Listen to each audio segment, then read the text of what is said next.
morning, Dr. Jeff here with you again this week with Maddie. And Maddie, what are we doing this week? This week we're going to be talking about heartburn, which actually has nothing to do with your heart at all. It has to do with your stomach and your esophagus. So you have a valve between your esophagus and your stomach, and this valve can open up a little bit or become a bit loose, and it can actually let some of the acid in your stomach travel back up into your esophagus. This is what causes heartburn. You'll often feel a burning sensation behind your chest and in your throat. It can leave a sour taste in your mouth, and sometimes people with heartburn even find that they have trouble swallowing. People that are more prone to getting heartburn are people that are overweight, if you're pregnant, people that smoke or drink lots of caffeine, and eat the wrong foods. Yeah, so some foods to avoid if you are prone to heartburn would be very acidic foods, such as tomatoes and grapefruit or any tomato-based meals, alcohol, caffeine, so coffee, caffeinated beverages, soda, carbonated beverages, fatty meals, or spicy foods.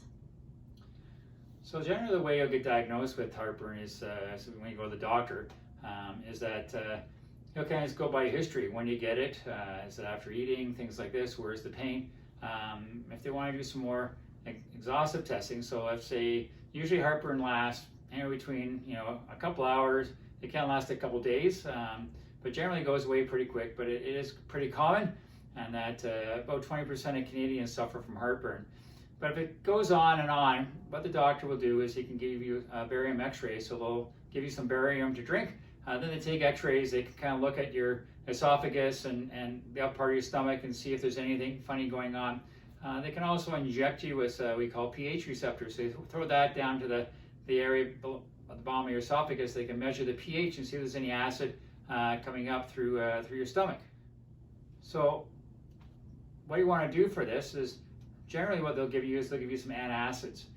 So antacids like a Maalox or a Rolaids. Essentially what that does is that gobbles up all the acid that's there to get rid of the heartburn. They can also give you an acid reducing drug. So what that does is kind of the opposite. It reduces the amount of acid that gets secreted into your stomach.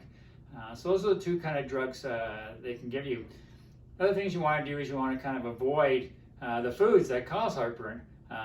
So avoid the caffeine, the carbonated drinks, the peppermint, the tomatoes, the citrus juices, citrus foods, spicy and fatty foods, and avoid large meals.